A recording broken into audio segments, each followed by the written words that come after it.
राज्याचे महाधिवक्ता वीरेंद्र सराफ यांनी राजीनामा दिला। वैयक्तिक कारणामुळे राजीनामा दिल्याची माहिती, तर पुढील व्यवस्था होईपर्यंत काम पाहण्याची सरकारची विनंती। ही विनंती मान्य करत आता जानेवारीपर्यंत ते काम पाहणार।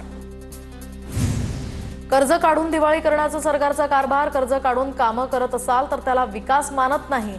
कर्ज काढण्यावरून उद्धव ठाकरेंची महायुती सरकारवर टीका। राज्याचा जीडीपी 50 लाखांच्या वर। राज्याच्या जीडीपीच्या 25% कर्ज घेणं सेफ। भाजपचे प्रवक्ते विश्वास पाठक यांचं राऊतांना उत्तर। शेतकऱ्यांचं नुकसान डोळ्यांदेखत दिसतंय। पंचनामे करून नुकसान भरपाई द्यायला हवी होती। देवाभाऊंच्या नावानं कोटींची जाहिरात, त्याचे पंचनामे कोण करणार? उद्धव ठाकरेंचा सवाल। देशभक्तीचं ढोंग उघडं पडलंय। क्रिकेट सामना खेळले नसते तर काय फरक पडला असता? उद्धव ठाकरेंची भाजपवर टीका। राज्यावर 9 लाख कोटींचं कर्ज कुणी केलं? कोणत्या योजनांमुळे राज्यावर कर्ज झालं? राऊतांचा सवाल। तर आर्थिक शिस्त लावणारे अजित पवार यावर भाष्य करणार का? राऊतांचा महायुतीला सवाल। संजय राऊतांनी पत्राचाळीत घोटाळा करून हजारो लोकांना बेघर केलं। घोटाळे करून जेलमध्ये गेलेल्यांनी घोटाळ्यांवर बोलू नये, नवनाथ बन यांचं उत्तर। मराठवाड्यातील 1,25,000 लाडक्या बहिणींचा लाभ थांबवण्याची शिफारस, तर 65 वर्षांवरील महिलांकडून सुद्धा योजनेचा लाभ घेतल्याचं उघड। अंगणवाडी सेविकांच्या सर्वेक्षणात ही माहिती समोर, तर एकाच कुटुंबातील एकापेक्षा अधिक महिला योजनेच्या लाभार्थी। लाडक्या बहिणींमध्ये सुद्धा भ्रष्टाचार। लाखो बेकायदेशीर खातेदार। लाडक्या बहिणीमुळे कर्ज झालं असेल तर ते पैसे तुमच्या खिशात न द्या।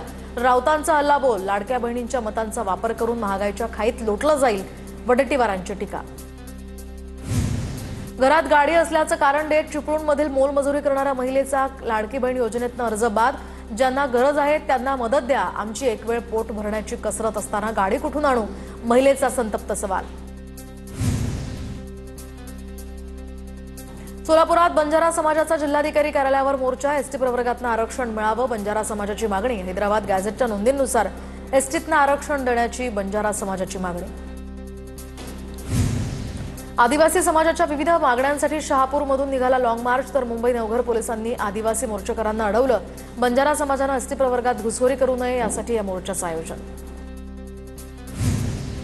मंत्रालयामध्ये राज्य मंत्रिमंडळाची बैठक। राज्यातील ओला दुष्काळ यावर या बैठकीत चर्चा। ओला दुष्काळावर सरकार मदत देण्याच्या तयारीत, सूत्रांची माहिती। तर पैठण, आष्टी, अहिल्यानगर, पाथर्डी, शिरूर, कासार, धाराशिव आणि जालन्यामध्ये ओला दुष्काळ।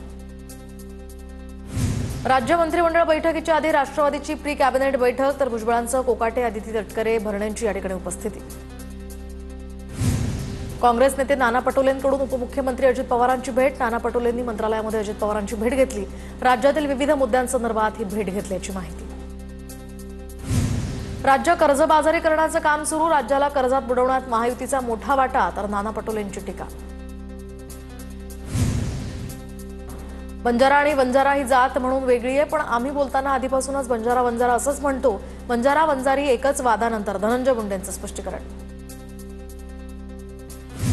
शेतकऱ्यांना दिलासा देण्यासाठी मराठवाड्यामध्ये ओला दुष्काळ जाहीर करण्याची आमदारांची मागणी। दरम्यान आमदार रत्नाकर गुट्टे, राजू नवघरे, राजेश पेटेकर आणि राहुल पाटलांनी घेतली उपमुख्यमंत्री अजित पवारांची भेट।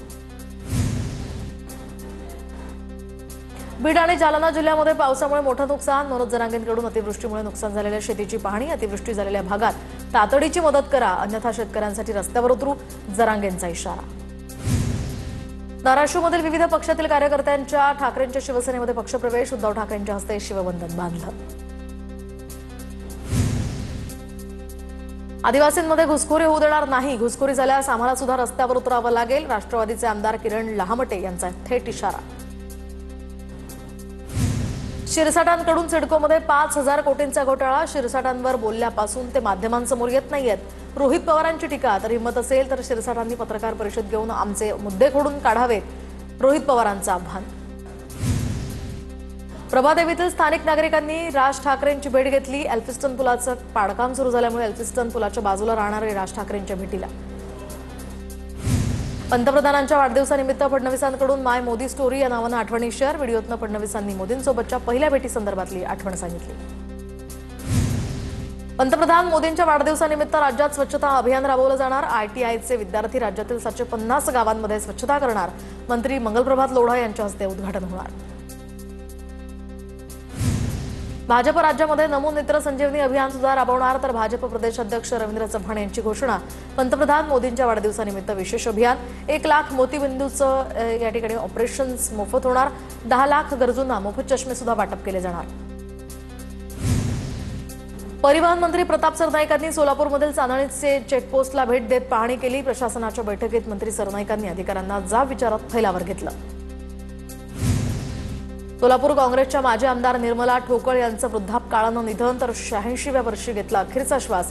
निर्मला ठोकळ या काँग्रेसकडून 2 वेळा आमदार राहिल्यात.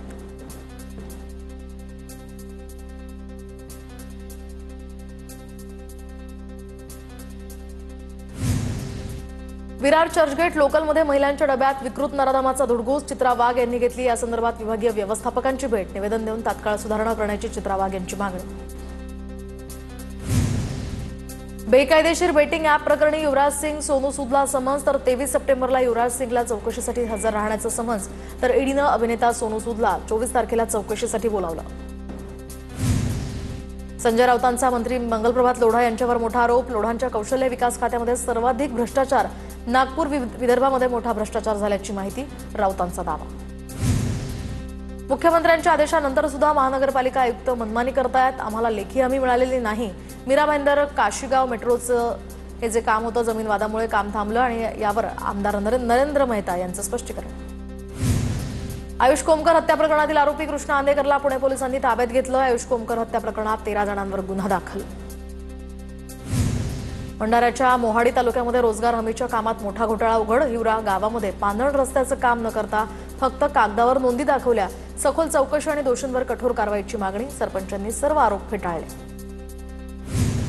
जळगावमधील सातपुडा पर्वतरांगेत ढगफुटी सदृश्य पाऊस, तर पर्वतरांगेच्या पायथ्याशी असलेलं कुऱ्हा, हिवरा, उमरा, पारंबी, राजुरा, वडोदा हे गावं पाण्याखाली. सर्वत्र पाणी साचल्यामुळे शेतीसह घरातील साहित्यांचं मोठं नुकसान. लातूरच्या औसा तालुक्यातल्या तेरणा नदीला पूर, तर पुरामुळे नदीकाठच्या 200 एकरावरील पिकांना फटका. सोयाबीन, तूर, ऊस पिकांचं सर्वाधिक नुकसान. सिल्लोड तालुक्यातील देऊळगाव बाजार या ठिकाणी अतिवृष्टीमुळे पूर, तर पुरात अडकलेल्या 5 जणांना सुखरूप बाहेर काढण्यात यश. लातूरमधील उजनी भागात शेकडो एकर शेतीला पुराचा फटका. पुराचं पाणी दुकानात शिरल्यामुळे दुकानांचं सुद्धा मोठं नुकसान. सोयाबीन, तूर, ऊस या पिकांचं मोठं नुकसान. छत्रपती संभाजीनगरच्या सिल्लोडमधील गावात ढगफुटी सदृश्य पाऊस. पावसामुळे पूरस्थिती. अवकाळी पावसानं नद्यांना पूर. पावसामुळे घरांमध्ये सुद्धा पाणी शिरलं. मराठवाड्यात अतिवृष्टीचा पिकांना मोठा फटका. 640 गावांमधील शेतकऱ्यांचं पीक नष्ट. शेतकऱ्यांनी सतर्क राहण्याचंही आवाहन.